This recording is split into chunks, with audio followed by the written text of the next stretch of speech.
we thought about showing or saying something about BB Naija, and then we thought otherwise, and thankfully, Placard had just done some research.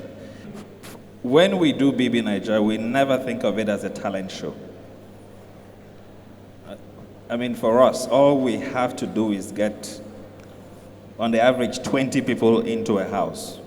During the audition process, we are really not looking for any talent. However, from the research, I think majority, 60% of the people actually believe it's a talent show. So we thought we put that number up, but we say really during the auditions, I mean, you don't know how to play the guitar, nobody cares. It's really just about being yourself. So I think it's just a coincidence that we end up with a lot of talent on the show, and we also, have a lot of, people coming out and going or remaining in the entertainment industry. 70% of viewers love BB Naija for its strong entertainment credentials. But I think the interesting part is 6% believe it's very educative. So don't laugh. People actually learn quite a bit from BB Naija. And I've always championed that, there's a lot to learn from the show. When I'm having the big fights when people try to rubbish the show. And I think 20%. So I think there's going to be a copy of this at the end, because I think it's stripping off quite a bit of it. I'll try and find the most intriguing things. So I'm sure this one there'll be quite a few tweets about this. This is the surest path to success. 53% of the people believe it's the surest path, and that's against the 2% who opted for Yahoo Yahoo. So we haven't announced the prize money this year, but I think when we do, I think it'll be very obvious that it's probably better than Yahoo. I mean, look at Toby. I don't think he looks like he does any Yahoo Yahoo, but and he didn't even win. So you can imagine how loaded they come out of the show. So I think there was a question around the viewers. So 67, or that's practically 68%, are female. I don't know if that's why Bisola seemed to be the favorite housemate. And what we did was they just ran the housemates over the seasons. I think Ebuka was a bit disadvantaged. His own season is very old. So people really forget Ebuka was in the house too. I think it's only those of us who are gray who remember how much alcohol Ebuka confirmed. We didn't host BB Naija for a long time, and I think it really was because of people like Ebuka. I think the amount of we actually ration alcohol these days. We stop them from drinking because of the experience we had with these guys.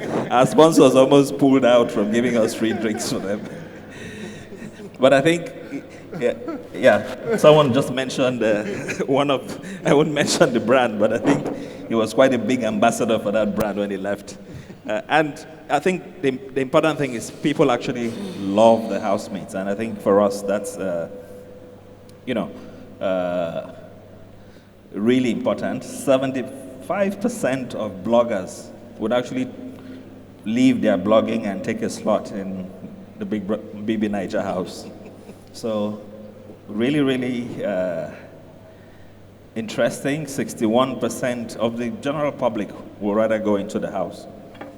And I think we've actually That's very high. kind of, thought about it internally too. It's probably better for some of us to be in the house than work for Multichoice. It's, if we look at the amount of followers they end up with. I think, so we asked what was the most interesting part. I think about 33% found the eviction live shows more interesting. So that's, but doesn't that say we like pain? I mean, it's when we're sending people away. That's what people love the most. And 90% believe it's great economic value. And I really have to agree with that 90%, because not just for the housemates, but the crew. I mean, it's a very, very big crew. I think that's one of the things we never really show. It's a 24/7 show. The amount of redundancies in equipment, in people that it takes to actually run a show 24/7. And, you know, even the games, having to build those props overnight. So interesting that greater than 30% said they found sex and nudity among the housemates quite offensive. Toby.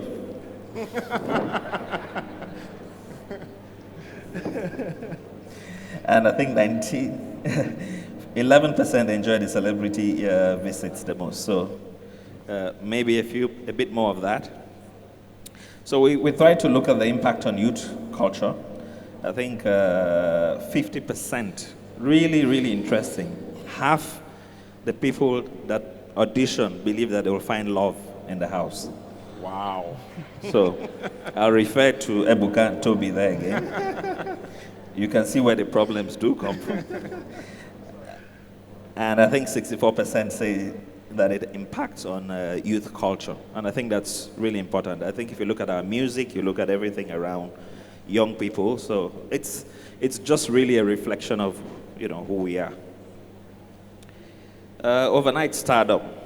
So I think, we've talked about it. The major thing around Big Brother Naija is you can walk in there literally with 1,000 Instagram followers and walk out with a whole army behind you. You really don't have to win to be successful. You know, we always get this big question when we launch the new season. What's the second prize, or what's the consolation prize? And we always say, guys, I don't know, anybody that goes in there just to try to win actually loses it, because really that prize, which is massive, if you look at 1 year later, you actually can make a lot more than that. So you don't have to win, and I think you just have to be yourself. So Ebuka didn't see this beat, but we have to put up something on him here. And I think the first thing is very important.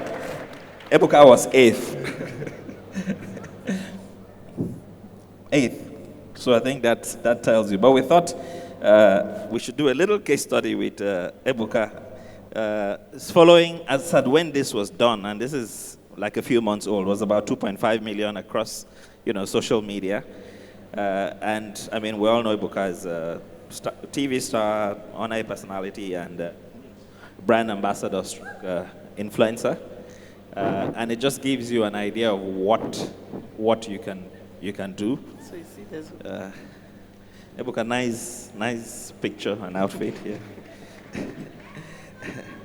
So I think, I'll just read maybe one quote as from The Punch, which Ebuka has completely shattered the TV presenter mold.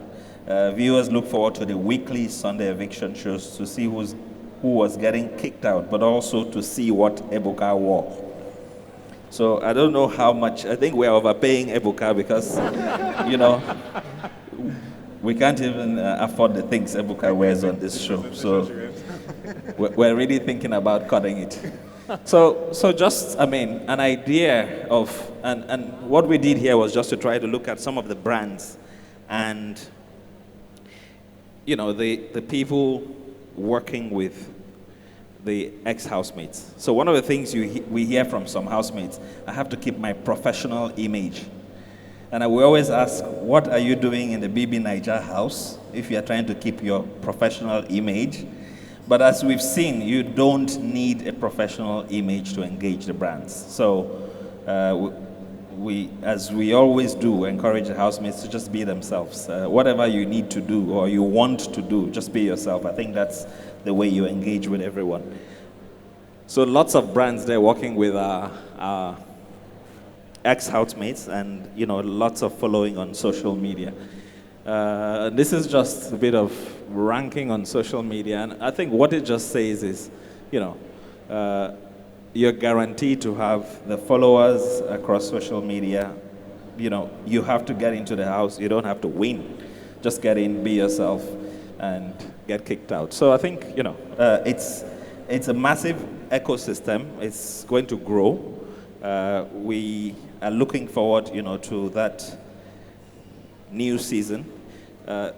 Very important, I think, not once, not twice, BB Naija was the highest trending topic globally on Twitter, not in a Nigeria Twitter, no, globally. And I think twice we went head to head with Beyonce, she had, and the Grammys, and on each time, BB Naija went number one. So it just says how strong globally, not just in Nigeria, the show is.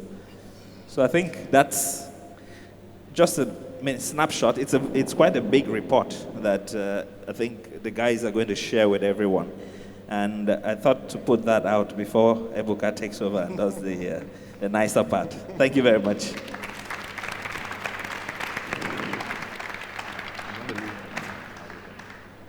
Thank you very much, John. I know you were joking about the cutting of pay. Let's not take it too seriously.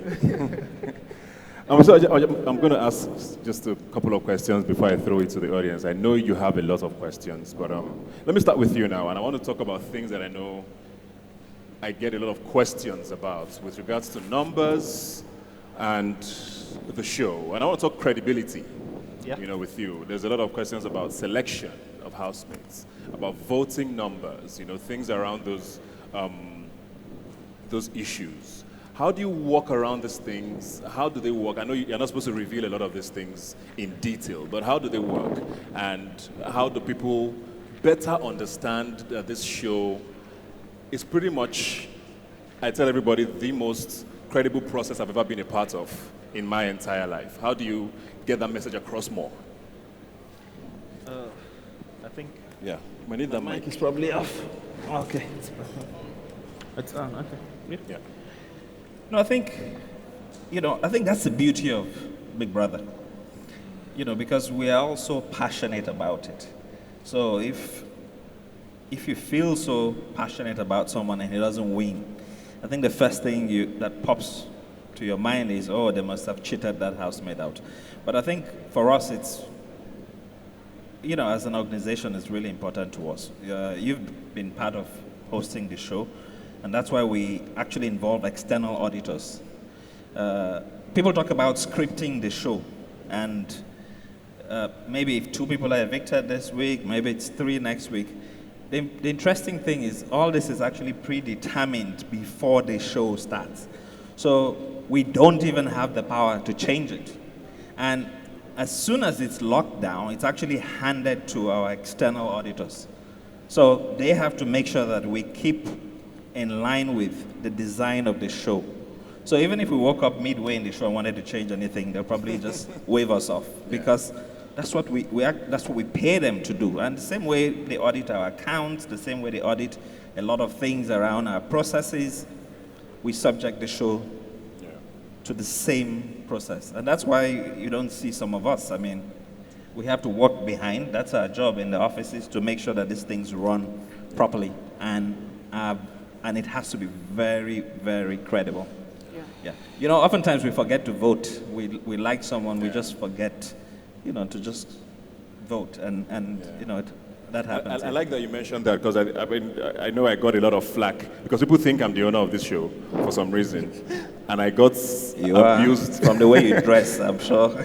I got abused a lot when I think it was Bam Bam who got evicted on a Saturday. And I remember saying that when the show was starting in January, we knew a housemate was going to be evicted on the eve of April Fool's Day. Yeah. As early as January. We knew that was going to happen, but we didn't know who it was going to be. And so these are things that are set in stone even before the show starts. But let me come to you now, Wangi. Why is Big Brother Naija so successful?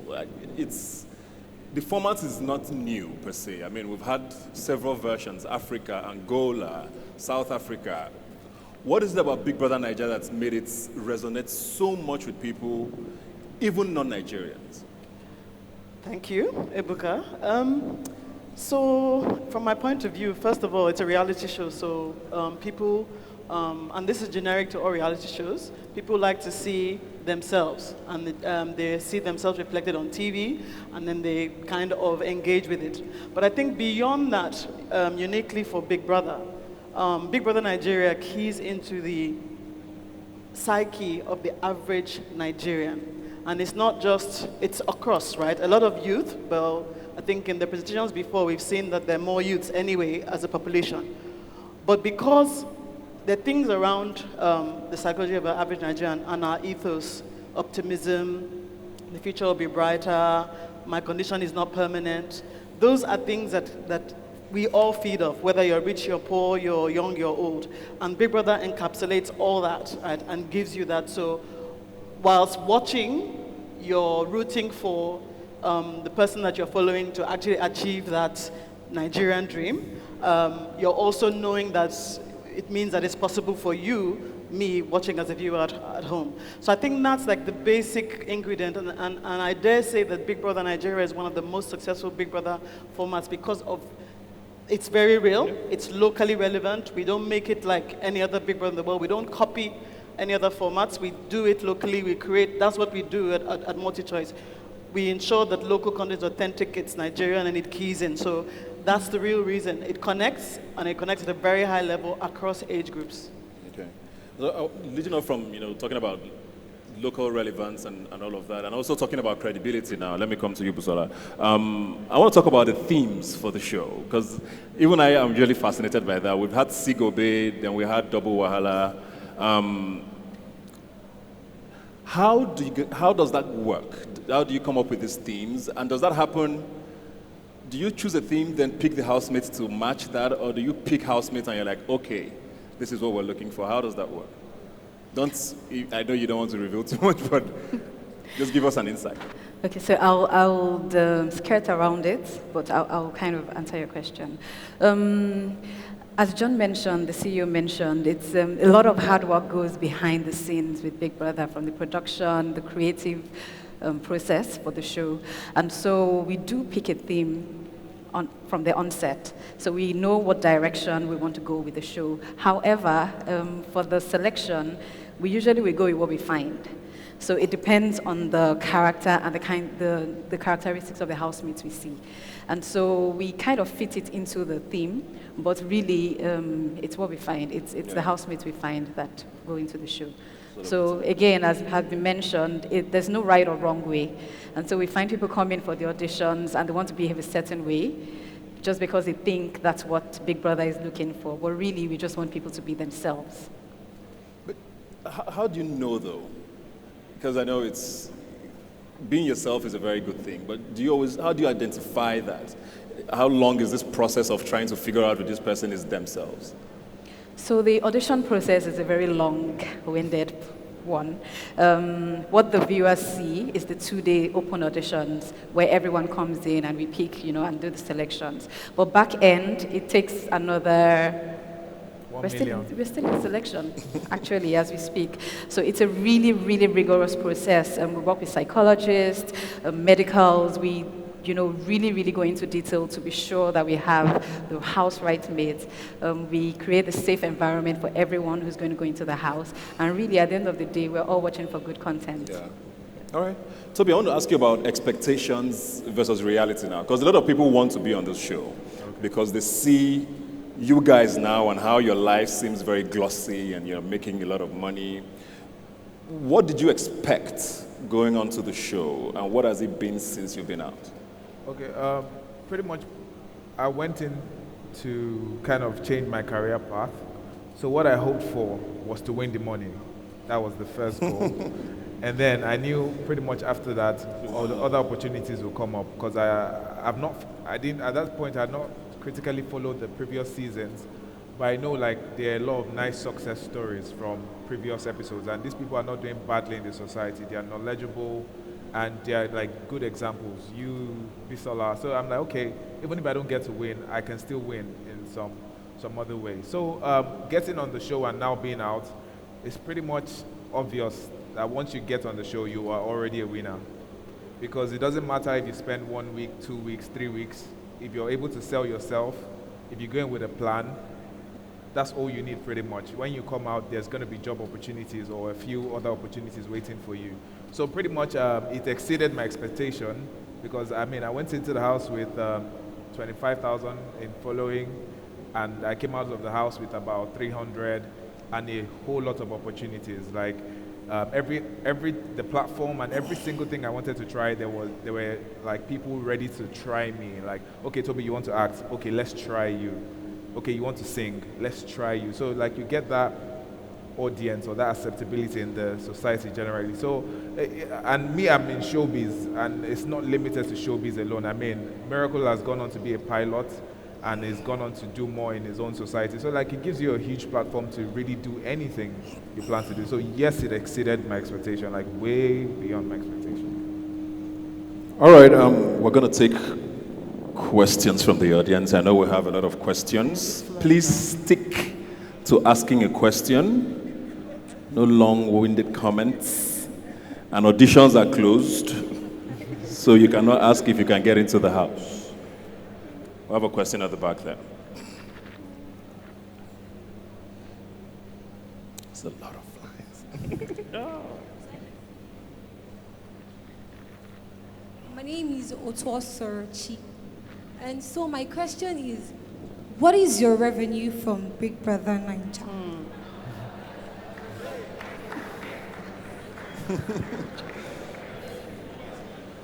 Over to you, John. Yeah. How much did you make? Yeah, I'm the chief revenue officer. No, but I think first I want Ayeni to answer what his revenue is from this event. and after that, the same lady will tell us how much her monthly salary is. No, I think, one, it's not a CSI, so we're not doing it, it's not, so we have Go TV Boxing, which we do not for profit. And it's very big, and we hold, we had one in Ibadan last week. We don't expect to earn anything from it. We're doing it to develop boxing, develop sports. But that's not Big Brother. Big Brother for us is business. So one, I mean, you really don't expect me to tell you how much. I mean, it's like stopping the woman who sells groundnut to you on the street. Because you love her groundnut, you ask her, how much do you make from groundnut every month?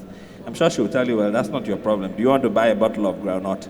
So we need to put engaging content on TV. We want people to watch TV because that's our business. Our business is TV, is selling subscriptions coming out of television. Same way we have a pop-up comedy channel right now, which is a 2-week pop-up comedy channel. We put it up because we want people to have a big smile on their face and watch TV. So we do it to create engaging content for TV. It's probably one of the most expensive formats in the world. That's the beat nobody sees. Like I mentioned, I mean, feeding Ebuka for 3 months and then just paying for his drinks alone is quite a bit. Okay, let's come to you here with the outfits. Good afternoon. My name is Baba Ojo Nugwa. I'm the Vice President for Performing Musicians Association of Nigeria, National Vice President. I want to first of all thank you and the organizers for this beautiful event. But TSTV and Big Brother Nigeria, how much do you think you have affected Nigerians' pop culture? That's my question. Thank you. Okay, if I'm going to weigh in on that, first of all, I think the show reflects what's going on in the society. And the content creators are actively trying to pass a lot of messages. I think even from the selection stages up until the show stages, there's a lot of ingredients they put in for us to show up, like show a better Nigeria, show our values in Nigeria, show what we do exactly in Nigeria. So like it's a show that feeds off the content of the society and then showcases it to the world. So I think it's pretty much around that. So we're a reflection of the society positively. Yeah, I think what you also see during each season, I mean, for instance, if it falls when we have the Malaria Day, we tend to put a lot of information through, Big Brother out there. At times it's about the environment, it's recycling, I mean, we had the World Earth Day recently. If Big Brother was on, there will be something about it. So subtly, we do send out messages. But really, like we say, it's just a reflection. It's the people. So the only bit we script is the task around malaria they will do, and we'll try to get awareness around that and put it out, through the housemates. The rest of it, the guys cook whatever they want. So if you find them just eating noodles morning, noon, and night, just know that that's what's happening around the country. People are eating noodles because, I mean, they have the option. They have the full store. They just have to go and cook.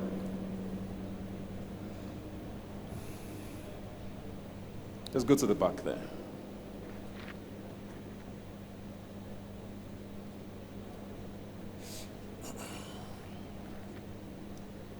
Good afternoon, everyone. My name is Mba-Uzoukwu. I'm a huge fan of Big Brother. I'm actually one of those people whose family members think should go and consult a psychiatrist. Who did you vote for the last time? I'll keep that to myself. I'm actually a Bam Teddy person. I thought it so was I'm very you, happy for them. So my question is to do with trolling and cyberbullying and all that. I find that in watching the show most of the time, you see a lot of very horrible comments being scrolled while the show is going on. And I always wonder to myself, do you not have a team of people that vet the messages? Because sometimes you find that this message is actually tilt the opinion of people towards a particular housemate. And then some of the messages are really very, very bad. So I wonder why an organization like yours would just ignore such or even broadcast such messages. Thank you. Hi. So that's a really valid sentiment, but again, I think let's look at the context, right? It's a reality show, and there are a lot of things out there that are said good and bad. In terms of vetting, we actually do, check the content for certain things around a protocol, but we can't take out everything because that's not reality, right? So we do vet to the extent that if it's highly offensive or has regulatory implications, and we are compliant as a responsible company. But at the same time, it's a reality show. There are opinions either way, and we must reflect that in everything we do. So the same voice is you asking why we don't do this. Another voice will be like, but then you're not giving us the real information out there. But I think, and I think even Toby will say, there are trolls, people who have negative, but there's a lot of positive and a lot of fans, a lot of comments that actually encourage the contestants themselves even when they come out. So I think it has to be a balance, and you cannot vet 100% either way. That's my view. Yeah, just to add to that, like we've been saying since, it's a reflection of what's happening in the society. So this is not an issue that should be tagged to Big Brother. Trolling and issues around that is happening everywhere on social media. Yeah. So as a country, it should be addressed generally. And even as, for good examples, myself and other housemates, for instance, the trolling, all the negative comments, are we still making our money? Yes. Are we still good examples to our society? Yes. So in a way, it also shows, regardless of your trolling, it doesn't affect these people's lives. So, pretty much.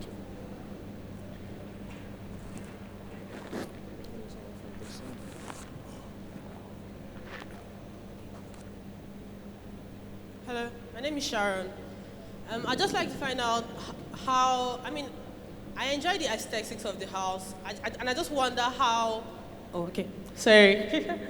I just wonder how much it takes, how much it goes into building the house, and also flying the cruise into South Africa. Thank you. Okay, I'll take your question. I don't know if you're aware, but Big Brother is being produced in Nigeria this year. And so, yes. Yes, we are building our own house, and a lot of the crew, most of the crew are local. In terms of the so most of the construction crew obviously are local. In terms of the crew that will be working with production, over the years that we have been producing in South Africa, we have done a knowledge transfer, and so we would send our crew locally to South Africa to undershadow the team there.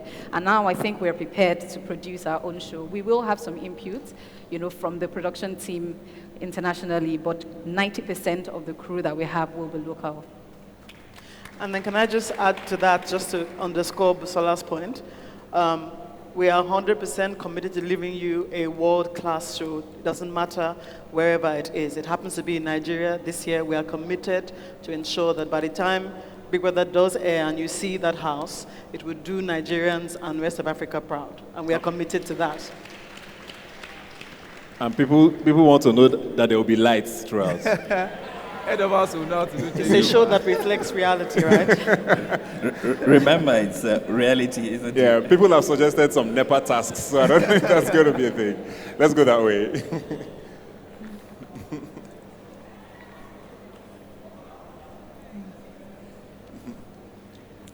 Good afternoon, everyone.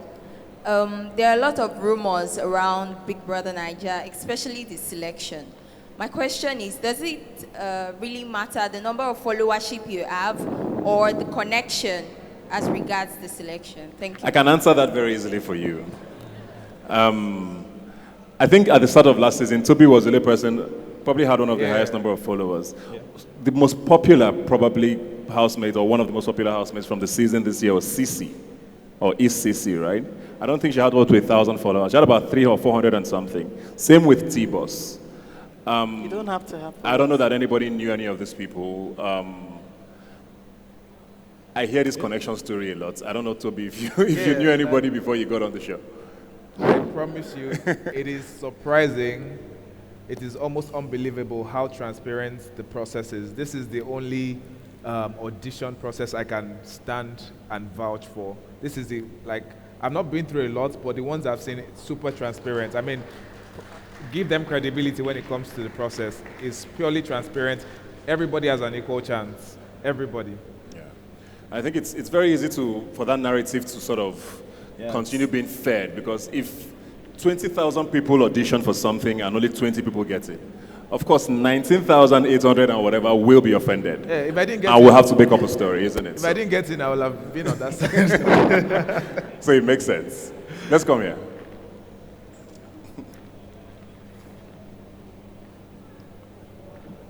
Good afternoon, everybody. My name is Presley, and I have a question for you, sir, Mr. John. Not you. Yeah. Right. As someone that has taken time in the past couple months and years to study the business side and the content creation side of all this, right? I'd like to know, is there ever a time where you blur the lines or you weigh one aspect more than the other? For example, you run the biggest show out of Africa, for example, right? And there's no doubt Big Brother makes a lot of money, right? So is there ever a period where you consider, say, the money that comes in more than the content that actually creates, or you're looking at the content more than the money as regards, what you do? I think, first, the really interesting thing about content, one, is not your equipment. It's not how clear the picture is. It's really how engaging it is. So even when you're trying to make money, you have to go back to the basics. So when you say about blurring the lines, like I said, it's as long as you're clear that you're trying to make something that is really engaging, and the end point is that you want to earn from it. So you have to keep that in front of you. That's why you're trying to do it. Okay? So, but you have to stay true to that creation part. Yes. That's really not me. That's Busola and Wangi. I just try to put it all together and try to make sure that we get paid. And that's another thing. You really have to do some kind of separation. Yeah. So the way we work is that the people who create content and who curate content for us really don't have the responsibilities to sell it. Yeah. But they have to give us something that we can sell. Exactly. I think that's. But because we separate it, it means they can actually give us something that is Exactly. engaging. That's how you then judge what they've done. Yeah. And then you have a job to sell it. So also just having that little separation as an organization, I mean, the content people, they have a nice job. Create the best Something that you content, can sell. make sure it looks good for TV, and then a different part of the organization has, the revenue earning responsibilities. Yeah. And just to add to what he has said, I'll go back to the discussions we've had today about data. We rely heavily on data. I think for you to be successful and for you to create a product or an offering that your viewers want, you have to know your market. And I think that's one thing that we are very passionate about. So we're very, very heavy on research. We know our customers, we know what they want at any given time. We know what content works and what doesn't work. And we always try to keep up to our promise of providing something for everyone. So really, I always get questions about certain channels, and they're like, who watches that channel? Well, it doesn't appeal to you, but we know that somebody is watching it and they're paying their subscription just for that content. Okay. Let's take one more. One more, just take one more at the back. Hello. Good afternoon. My name is Azan Namobi. I'm an event planner and event decoration. But I think my question is, there's a person that has a question that's so direct to you, Mr. John, that what is your revenue? I think that's what I want to put out again. Because can you speak up a little more? Okay. What I'm trying to put in the next thing is that the reason for that question and that connected with what I want to ask is, as young people, we as well try as responsibility to aspire for some models or some role model. And when we keep a touch or keep a tap on them or on their successes and achievement, the question that comes or pops to our mind is, how do you do it? Like, can we learn? Can we teach? Can we be your can we be under your tutelage? Like trying to, give it out there, how the real behind the scene of the success story, of the achievement of what you've gone through so far. So I think the question is, do you have a track backload of what we can, learn as per your achievement, your step-like structure of how we carry it out? All right, thank you. Yeah, I think your question is around how can people learn and transfer of knowledge. So I'll quickly talk about the Multichoice Talent Factory, because that's exactly why we established it. So we've got 20 very young people on a 1-year program right now. They're learning filmmaking, they're learning the business around film, and they'll graduate in September. I think they're already even shooting their first movie right now, which should be out sometime later this year. So we have that process going. But also around that, we're running master classes, which have a larger size. So we had Dolby. Anyone that knows sound in entertainment knows Dolby is everything. We had the guys from Dolby here. We ran a session with, I think, over 60 sound engineers in the industry last year, I think, for a few days. So there are a lot more of those master classes coming. I think Busola mentioned earlier that we actually had a whole crew in training on Big Brother when we were running the show last year. So a lot of what you saw, the producer, that's what he is, isn't he? Yes. Of the show for the past seasons. The director. Yes, sorry, director. Yeah, the director of the show is actually a Nigerian. And I think that's why the show is really real. We're not picking up a show somewhere and trying to put it in. So people have learned, and I'm sure a lot more people, will have that opportunity to learn. But there's a process. They're going to call for entries. If you're a creative, you want to be part of the Talent Factory, please, look out for the entries and just put in an entry, please. There's a website, isn't there? Yes. The Multichoice talentfactory.com, yeah. Okay. I know I said it was the last question, but there's someone that wants to kill me. So I hope your question is good. Do you have a microphone still in there? You might have to scream your question. Okay, quickly, the mic. One. Maybe it's your fan. I in the hell out of it.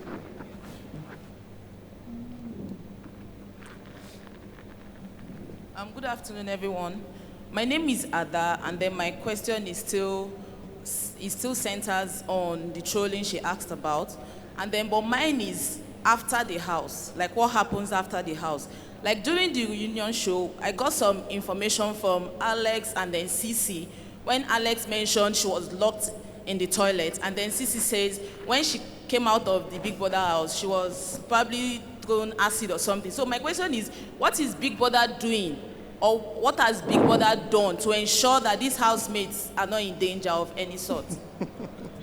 But I'm sure when you watched that reunion, you would have heard them say when they come out of the house, first thing is they meet with psychologists.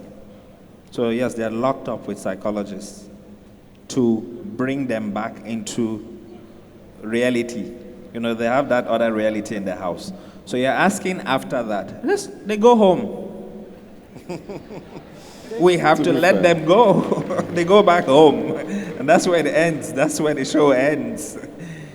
Then they now have to take advantage, you know, of the opportunities coming out of the show.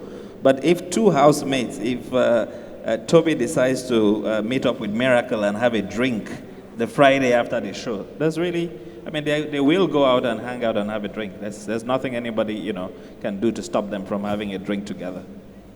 I think pretty much getting onto the show or coming on the Big Brother show, you already know the pluses and minuses. It's not a show that is going to leave you with the whole of Nigeria loving you. By the time you come off the show, some people will like you for what you did, some people won't like you, but eventually it doesn't matter. So I think we all know what we signed up for getting on the show, and pretty much anybody that comes to the Big Brother platform knows, okay, by the time I leave, some people might not like me, but at least as people, we just encourage each other to deal with the positives, ride with the people that like you, ride with the hope. I mean, surround yourself with positivity and people that love you, and really the negatives don't matter. At no time will they matter. And can I just say that this is not unique to Big Brother. Once you're famous and you're out there, you're a celebrity, that comes with the territory. So our job and the key success of Big Brother is that we have introduced people, right, to the world. We've put you up on that pedestal. You have to make it what you will. So it's not necessarily responsibility of Big Brother organizers to then handhold you throughout the entire life. It happens. You're out there, you make your life, but we've established you on a pathway for you to achieve the best that you can ever be yourself. I think that's the important message here. Because where does it end if you continue trying to? Yeah. You know? Well, thank you very much for all your questions. Thank you very much, panelists, for your Thank you very much, Multichoice Nigeria. Please can we have good photographs? Please, one more photographs. Oh, okay. I'm even surprised at some of the questions. Say, after the, madam, it's not a lifetime contract. After the house, you want them to give them personal bodyguard too.